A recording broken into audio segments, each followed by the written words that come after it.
Buenas tardes, busque usted la palabra en el libro de San Juan, capítulo 12, versículo 44. Dice así en el nombre de nuestro Señor Jesucristo. Jesús clamó y dijo: El que cree en mí, no cree en mí, sino en el que me envió. Y el que me ve, ve al que me envió. Yo, la luz, he venido al mundo para que todo aquel que cree en mí no permanezca en tinieblas. Al que oye mis palabras y no las guarda, yo no le juzgo, porque no he venido a juzgar al mundo, sino a salvar al mundo. El que me rechaza y no recibe mis palabras, tiene quien le juzgue. La palabra que he hablado, ella le juzgará en el día postrero. Porque yo no he hablado por mi propia cuenta, el Padre que me envió, el que me dio mandamiento de lo que he de decir y de lo que he de hablar, y sé que su mandamiento es vida eterna. Así pues, lo que yo hablo, lo hablo como el Padre me lo ha dicho. Esta es la lectura de la palabra, que el Señor añada revelación a su palabra. En esta tarde estamos viendo la palabra en el libro de San Juan y podemos encontrar que Jesús es claro en lo que dice, hablando acerca de que la única opción que tiene el hombre para la salvación es poder entender la palabra de Dios, es poder escuchar la palabra que Él trajo al hombre como única esperanza para la salvación y redención del hombre, ¿cierto? Entonces podemos ver que en la antigüedad, como otras veces lo hemos visto, al hombre se le fueron dados los mandamientos, pero los mandamientos eran como una guía para el hombre para saber el camino hacia Dios. Tenemos entendido que Dios es un Dios de amor, pero también es un Dios justo. Por lo tanto, si el hombre quería ser salvo a través de la ley, tenía que cumplir la ley. Y si transgredía la ley, entonces el hombre no podía ser salvo. Y es así como Dios también provee la salvación a través de la gracia, y a través de la gracia es como entra Jesús, ¿cierto?, en nuestra vida. A través de la gracia es como Dios trae a Jesucristo como única esperanza para el hombre. Y así nosotros vamos entendiendo que todo esto que nosotros vivimos día a día tiene que tener el conocimiento en nuestra vida para que Dios pueda gobernar nuestra vida, ¿cierto? Entonces, cuando nosotros empezamos nuestra vida, están nuestros padres que nos guían conforme la sabiduría que ellos tienen, ¿cierto? El que tenga más sabiduría le dará una mejor enseñanza a sus hijos, el que tenga menos sabiduría de todas maneras tratará de hacer con él conforme a lo que él ha aprendido. Entonces así podemos nosotros entender que de alguna manera ellos nos tratarán de guiar por el buen camino a través de esta vida, ¿cierto? Entonces los padres son los primeros en entregarnos una enseñanza. Luego viene, ¿cierto?, la enseñanza que recibimos en el colegio, ¿cierto?, de acuerdo a la capacidad que tengan los profesores, de acuerdo a lo que hoy llaman una malla curricular, ¿cierto?, que es lo que abarca, lo que se nos va a enseñar. Entonces, esto viene a mi cabeza porque conversando hace unos días con un compañero de trabajo, él, antes de entrar donde yo trabajo, era mago, ¿cierto? De estos magos que sacan conejos de los sombreros, no de estos magos que hacen maldad, sino ellos hacen como ilusión. Entonces, este joven, bastante joven, su trabajo, ¿cierto?, antes de ser un operario de empresa, era hacer magia, era jugar con los sentidos de las personas, ¿cierto? Cuando el mago, usted va a un circo, ¿cierto?, y se presenta el mago, usted espera que el mago lo sorprenda, ¿cierto? Que saque, no sé, pues saque conejos del sombrero, que saque palomas del sombrero, que haga un truco que usted diga cómo lo hizo, ¿cierto? Entonces, yo le decía a él que él debería seguir practicando, ¿cierto?, su rutina que él hace, porque él dijo: yo ya no voy a hacerlo más, dijo, es más, yo he regalado las cosas que tenía de mago, ¿cierto? Y porque ahora estoy mirando otro mi horizonte, dice él, ¿cierto? Y lo que yo pienso es que operarios hay muchos, ¿cierto? Operarios, trabajos, el trabajo normal que uno realiza en una empresa, más allá si es con un título o no tiene un título, ¿cierto? Ingenieros pueden haber muchos, enfermeras pueden haber muchas, ¿cierto? Pero personas que hagan algo distinto son pocos, porque primero hay que atreverse, ¿cierto? Por ejemplo, alguien que quiera ser un payaso, usted, lo primero que le diría, si tiene usted un familiar, un sobrino, ¿cierto?, que le dijera: ¿y qué vas a hacer tú en tu vida? Y él le dijera: quiero ser un payaso, usted diría, no, pero ¿cómo te le ocurre? Vas a ser un payaso, ¿cierto? O si le dijera quiero ser un mago, y usted también le va a decir, no, pero es que eso es muy aventurero y a lo mejor no te va a ir bien. O si le dijera quiero ser cantante o quiero ser actor, ¿cierto? Son cosas que no son como oficios tradicionales, ¿cierto? Y normalmente tenemos un concepto de que les va mal, que no ganan dinero. Entonces basamos nuestros sentidos y nuestras decisiones normalmente en lo económico, en lo que podemos palpar, en lo que podemos tocar, en lo que traiga como un buen nombre a la familia, ¿cierto? Pero si un sobrino suyo le dijera, quiero ser doctor, quiero ser ingeniero, como le dije delante, entonces usted le diría, bien, entonces prepárate, estudia, trabaja, haz lo necesario para que puedas llegar hasta ahí, porque eso sí es bueno. Entonces, esto también, ¿cierto? Normalmente todo lo vemos a través de lo físico y de lo que palpamos. Así también es en la vida espiritual. Cuando nosotros comenzamos nuestra vida espiritual, no tenemos un concepto claro de qué es lo que es y en qué consiste. Normalmente, si usted llegó ya de una edad joven o adulto a la iglesia, usted va a permanecer en esa iglesia porque allí normalmente le presentaron el camino del Señor, ¿cierto? O hay un familiar suyo que ya caminaba en esa iglesia y por eso usted llegó a esa iglesia. Pero por el contrario, si usted desde niño asiste a la iglesia, entonces está en esa iglesia, lo más normal sería que es porque sus padres asisten a esa iglesia, porque la persona que está a su cuidado, ¿cierto?, lo llevaba a esa iglesia. Entonces, cuando nosotros vemos que la Escritura dice que Jesús vino para ser discípulo y él andaba con los discípulos para todas partes, quiere decir que primero tenemos que saber qué es lo que es un discípulo, ¿cierto? Y qué es lo que dice el diccionario acerca de qué es lo que es un discípulo. Dice, persona que recibe enseñanza de un maestro o que sigue estudios en una escuela. Ejemplo, una niña se convierte en un aventajado discípulo, ¿cierto?, de su profesor de violín, ¿cierto? Entonces ahí tenemos un ejemplo en las artes de qué es lo que es un discípulo, ¿cierto? Pero dice después también la segunda acepción que tiene para esta palabra, dice que persona que sigue y defiende las ideas y doctrinas de un maestro, los métodos que éste tiene para enseñar lo que quiere transmitir, ¿cierto?, al discípulo. Entonces cuando nosotros vemos esto, nosotros somos discípulos de Jesús, aunque ya hayan pasado muchos años, pero quedó la escritura hecha para que nosotros podamos entender qué es lo que Jesús quería traer a este mundo. Y nosotros somos los encargados de poder transmitirlo, ¿cierto?, a esta generación. Ya los primeros discípulos de Jesús ya no están. Pedro, Pablo, ¿cierto?, y Juan, y los demás que habían, ¿cierto?, los demás apóstoles que estaban con él y aquellos que oyeron, ¿cierto?, sus palabras, ya no están, pero fueron transmitiendo este mensaje y haciendo discípulos, ¿cierto?, a los que siguieron después. Hoy en día nos toca a nosotros, así como un día nosotros llegamos, ¿cierto?, y alguien nos transmitió esta palabra, nos dieron la base para que nosotros pudiésemos también ser discípulos y parte de esta congregación que es la iglesia de Dios.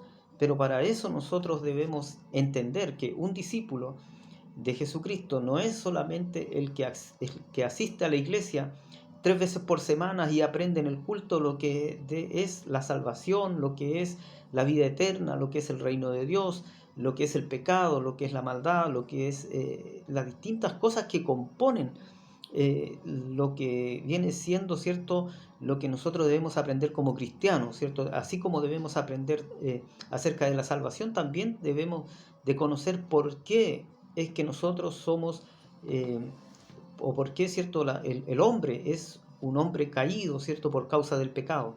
¿Qué lo llevó a esa condición? ¿Por qué el hombre necesita una redención? ¿Por qué necesita un redentor? ¿Por qué Jesús murió en la cruz? ¿Cierto? Entonces cuando nosotros entendemos eso y no podemos transmitir a otro, entonces vamos haciendo nuevos discípulos que después ellos van a seguir transmitiendo este mensaje. La palabra en esta tarde nos habla acerca de Jesucristo, hablando, ¿cierto?, a la iglesia, hablándole a su pueblo Israel de que Él traía la palabra para salvación de ellos, pero que Él no venía para condenarles, sino que venía para hacer la luz en ese tiempo, ¿cierto?, de oscuridad. Tenemos que entender que Malaquías, ¿cierto?, fue el último que hubo antes de que viniera Jesucristo, pero transcurrieron, ¿cierto? Nosotros vemos el libro de Malaquías en la Biblia y después empieza, ¿cierto?, el Nuevo Testamento.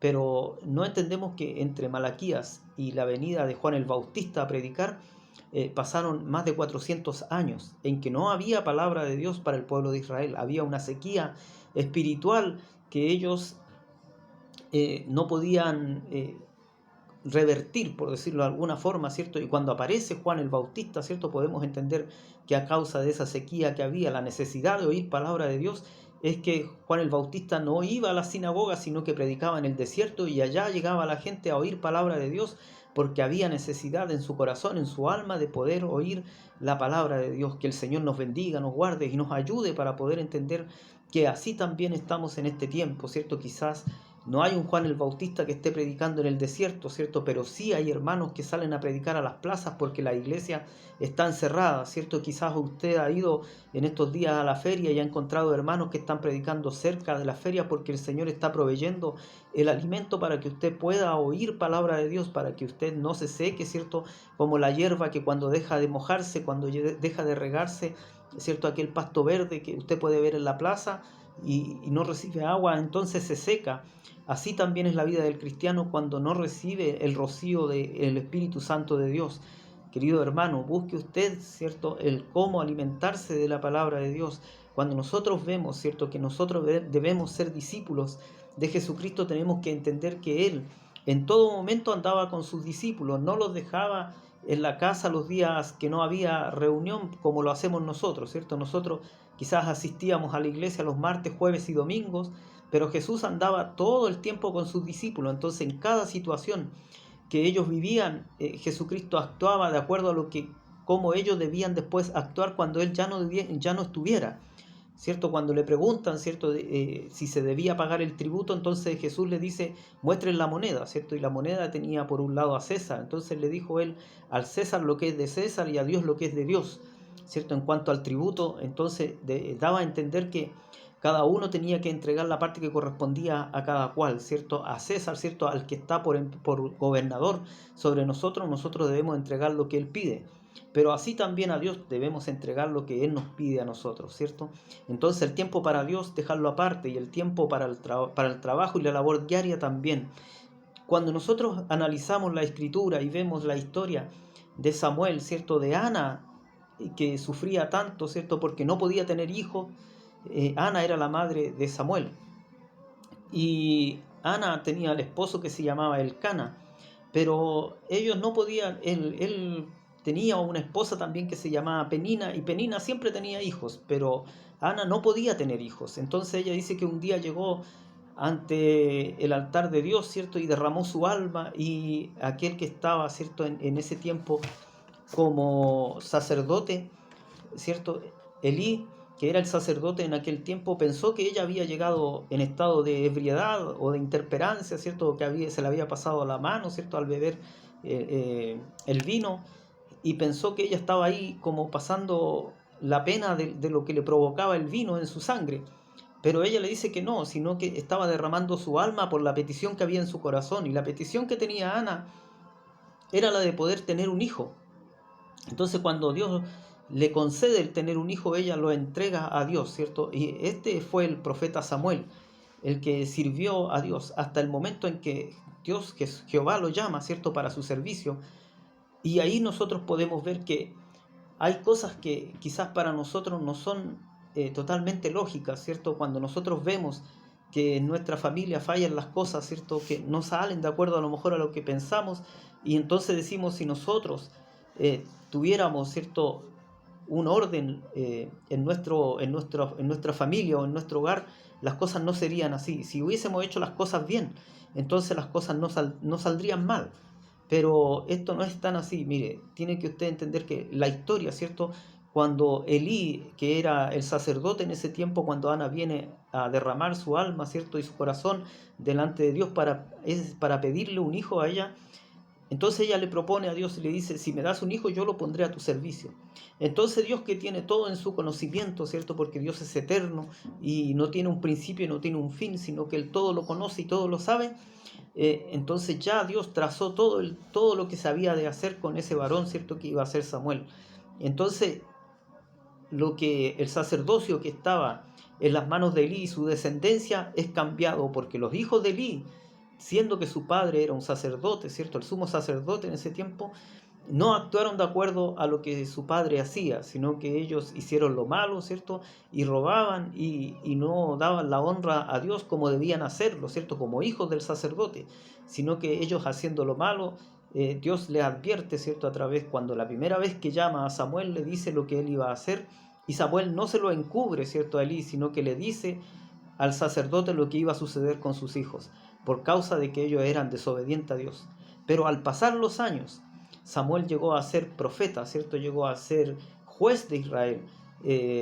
Tuvo mucho poder porque Dios estaba en todo momento con él, más los hijos de él. Entonces nosotros, para que no se me vaya la idea, mire, cuando usted ve en Primera de Samuel capítulo 2, versículo 24 en adelante, va a ver que los filisteos, ¿cierto?, atacan a Israel, y ahí es donde mueren los hijos de Elí, del sacerdote, que eran Fines y no me recuerdo el nombre de Fines y Ofni.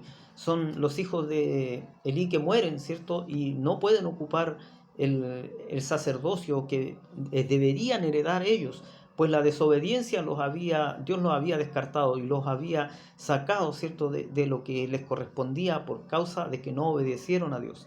Así también en ese momento muere su padre al recibir la noticia, cae hacia atrás, ¿cierto? De la silla que estaba, se va hacia atrás, se golpea la cabeza y muere. Entonces después toma el sacerdocio Samuel, pero después Samuel dice que esto usted lo encuentra en el libro de Primera de Samuel, encuentra la historia de cómo Samuel parte en esto del sacerdocio, ¿cierto? Primera de Samuel capítulo 2, versículo 24 es donde se va contando la historia acerca del sacerdote Elí. Y después, cuando usted a medida que avance la historia, va a encontrar que Samuel, cuando envejece, le sucede algo similar, ¿cierto? Los hijos de Samuel no actuaban de acuerdo a lo que su padre había hecho, ¿cierto? No actuaron de acuerdo a lo que Samuel había obrado, ¿cierto? En cuanto había sido recto delante de Dios y delante del pueblo de Israel. Tenía el respeto, ¿cierto?, de todo Israel, más los hijos no actuaron de igual manera. Entonces ahí es cuando Israel comienza a pedir, ¿cierto?, que ellos quieren un rey sobre ellos, porque los hijos de Samuel no estaban actuando de acuerdo a como Samuel lo hacía, y aceptaban, ¿cierto?, soborno, y no eran como Dios quería que fuesen. Entonces, si usted quiere ver esto, ¿cierto?, acerca de los hijos de Samuel, puede encontrarlo en el libro de Primera de Samuel, capítulo 8. Entonces dice, aconteció, dice, versículo 8, del versículo 1 al 6, dice, aconteció que habiendo Samuel envejecido, puso a sus hijos por jueces sobre Israel. Y el nombre de su hijo primogénito fue Joel, y el nombre del segundo Abías. Y eran jueces en Beerseba, pero no anduvieron los hijos por los caminos de su padre, antes se volvieron tras la avaricia, dejándose sobornar y pervirtiendo el derecho. Entonces todos los ancianos de Israel se juntaron y vinieron a Ramá para ver a Samuel. Y le dijeron, he aquí tú has envejecido, y tus hijos no andan en tus caminos. Por tanto, constitúyenos ahora un rey que nos juzgue como tienen todas las naciones. Pero no agradó a Samuel esta palabra, que dijeron, danos un rey que nos juzgue, y Samuel oró a Jehová. ¿Cierto? Entonces, vemos que así como la historia que él había comenzado, ¿cierto?, donde había sido traspuesto, ¿cierto?, traspasado, ¿cierto?, el sacerdocio de Elías a Samuel, también después Samuel le sucede lo mismo, ¿cierto? Su pueblo ya no quería que sus hijos fuesen jueces sobre ellos, porque se habían pervertido, ¿cierto? Y así también la historia, ¿cierto?, nos muestra de que normalmente el hombre, al tener poder, al tener un cargo alto, ¿cierto?, está en la posibilidad de errar su camino, ¿cierto?, de dejarse desviar de lo que es el camino correcto, ¿cierto?, a través del soborno, a través del cohecho. Pero aún así Dios nos llama a orar, ¿cierto?, por nuestras autoridades.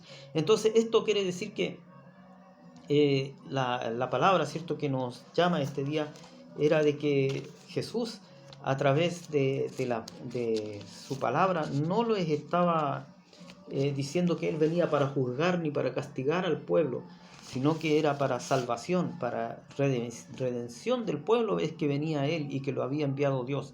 Entonces les deja claro Y con esto yo quiero que también usted pueda entender que a lo mejor dice, si hubiese yo a lo mejor aprendido el camino de Dios desde un principio bien, a lo mejor mis hijos no estarían errados en su camino.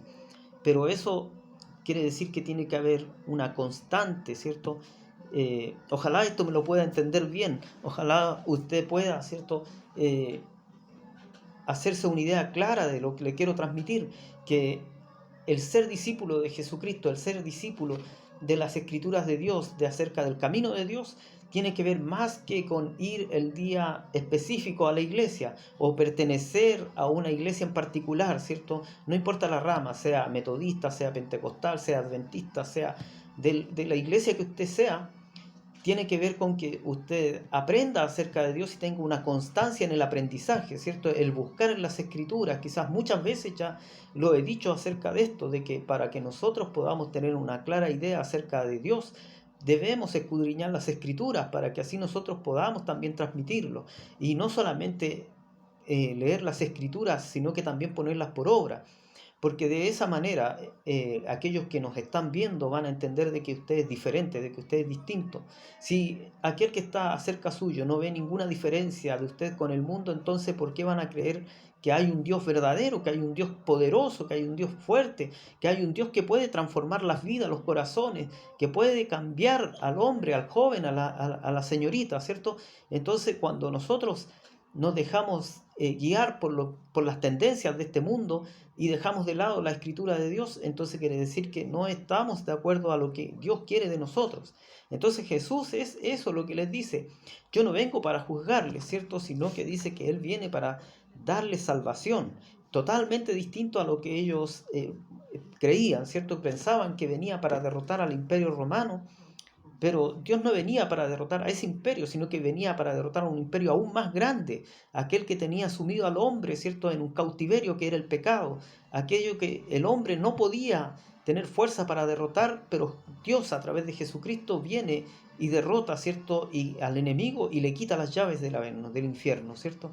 Entonces dice, esta palabra dice, Jesús clamó y dijo, el que cree en mí, no cree en mí, sino en el que me envió, ¿cierto? Porque Él no venía por cuenta propia, sino que siendo Él Dios, pero Él se hace, ¿cierto?, humilde para que nosotros podamos entender de que nosotros debemos ser humildes también. Entonces, no es humildad de pobreza, sino que es humilde a pesar de que yo tengo el poder, ¿cierto? En el caso de Jesucristo, de poder derrotar, ¿cierto?, a aquellos que le hablaban mal, ¿cierto?, a aquellos que querían ofenderle, a aquellos que querían castigarle, a aquellos que le clavaron en la cruz, ¿cierto? Él podía haberlos derrotado simplemente con una palabra, ¿cierto? Pero, sin embargo, Él, por amor a aquellos que venía a rescatar y a salvar, permitió que hicieran todo lo que quisieron con Él, ¿cierto? Entonces, eso es ser humilde, ¿cierto? El poder acatar, ¿cierto?, lo que bien voy a hacer, ¿cierto? Acatar la orden de lo que voy a hacer, aunque vaya en contra de mi amor propio, ¿cierto? Porque tengo una mira más allá de lo que es el ahora, ¿cierto? De lo que es esta tierra, ¿cierto? Cuando yo puedo ver más allá, cuando yo puedo ver el reino de Dios, entonces quiere decir que voy a tomar esto por pasajero y sé que hay una vida más maravillosa que esta que me puede ofrecer el mundo. Entonces dice, con todo eso, aún los gobernantes, muchos creyeron en Él, pero a causa de los fariseos no le confesaban para no ser expulsado de la sinagoga, ¿cierto? Entonces el hombre hasta ahora sigue pensando de esa manera, ¿cierto? Muchos dicen creer en Dios, creer en Jesucristo, pero el confesarlo públicamente no está en ellos porque piensan que no es lo correcto, ¿cierto? Piensan que eso lo va a mostrar más débil ante los demás. Entonces dice en el versículo 45, el que me ve al que me envió, ¿cierto? Entonces diciéndole, el que me ve a mí, Jesús decía, el que me ve a mí, ve a Dios Padre.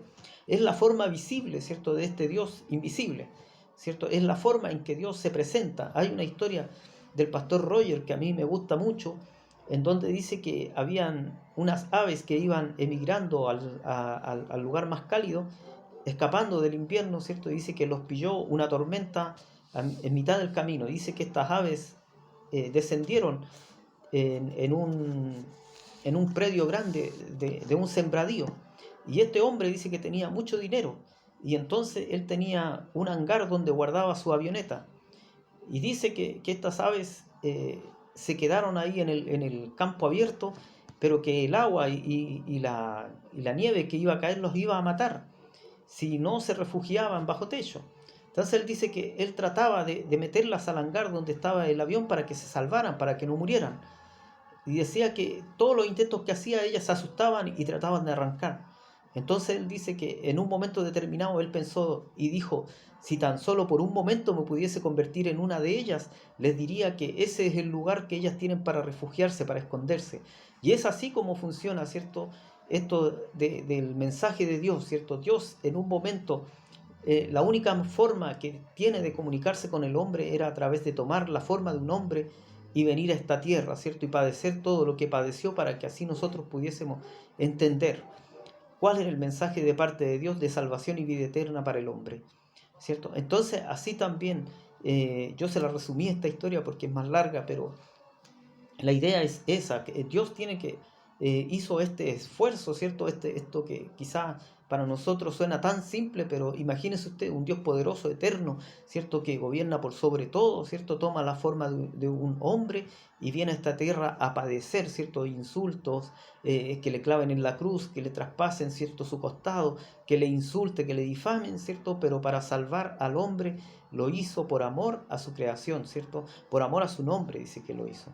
Entonces dice, versículo 46, yo, la luz, he venido al mundo para que todo aquel que cree en mí no permanezca en tinieblas, ¿cierto? Por mucho que una luz sea débil, ¿cierto? Si hay tinieblas, si hay oscuridad, esa luz nos va a traer una forma de nosotros tener seguridad en donde pisamos, ¿cierto? Ahora, si esta luz no existe, entonces no vamos a atrevernos ni siquiera a dar un paso porque las tinieblas confunden, ¿cierto? Las tinieblas no dejan avanzar, las tinieblas no le dan la chance de poder desplazarse, sino que el hombre se queda quieto esperando que haya una luz. Jesús viene y es la luz para el mundo, para que usted pueda avanzar, para que usted pueda caminar, ¿cierto? Para que usted pueda ver otra realidad, ¿cierto? Y no la que este mundo le muestra. Dice, yo la luz he venido al mundo para que todo aquel que cree en mí no permanezca en tinieblas. Al que oye mis palabras y no las guarda, yo no le juzgo, porque no he venido a juzgar al mundo, sino a salvar al mundo. El que me rechaza y no recibe mis palabras, tiene quien le juzgue la palabra que he hablado. Ella le juzgará en el día postrero, ¿cierto? Entonces, tenemos que la palabra de Dios quedó escrita aquí, ¿cierto? En la Biblia. A través de la Biblia nosotros encontramos la palabra de Dios. Y ella dice que será la que nos juzgará en el día postrero, en el día final, ¿cierto? Ya sea que Dios venga por su pueblo, por su iglesia, o ya sea que nosotros, ¿cierto?, partamos del escenario de esta tierra, pero va a haber un día en que nosotros vamos a ser llamados para ser juzgados, ¿cierto? Entonces, podemos ver que esta palabra que hemos visto hoy era para que nosotros pudiésemos aprender acerca de que por mucho esfuerzo que nosotros pongamos en las cosas de Dios, ¿cierto? Debemos ir un poco más allá y entender que si nosotros queremos ir por el buen camino, debemos ser buenos discípulos, aquellos discípulos que no están martes, jueves y domingo, ¿cierto?, a disposición de las enseñanzas de Dios, sino que aquellos que están constantemente buscando la presencia de Dios, buscando la sabiduría de parte de Dios, la enseñanza acerca de Dios, para que así nosotros también podamos enseñar a otros y hacerles discípulos, así como cuando Jesús vino, ¿cierto?, y hizo a los discípulos. Así como Pablo, ¿cierto?, enseñaba acerca de la salvación y la vida eterna, así también nosotros, quizás no con la misma fuerza, pero sí con la misma convicción de que hay una vida eterna, podamos enseñar a otros de que este no es el fin del hombre, ¿cierto?, que este no es el tiempo en que es para ocuparlo en otras cosas. Si usted tiene un proyecto de vida, ¿cierto?, y lo puede llevar adelante, hágalo, pero siempre dentro de ese proyecto de vida tenga a Dios como primera cosa. Que el Señor le guarde y que el Señor le bendiga. Si usted está en problemas, ¿cierto? Y en dificultades, le invito a que oremos al Señor y le pidamos a Dios por esta su palabra y que esta palabra pueda hacer vida en cada corazón. Padre bueno, Señor eterno, gracias le damos, Señor mi Dios, por esta palabra que hemos podido leer hoy, Señor mi Dios, donde usted nos habla, Señor mi Dios, acerca de que vino a este mundo, Señor mi Dios, como luz, Señor mi Dios, como única esperanza, Señor mío, a este mundo caído, Señor mi Dios.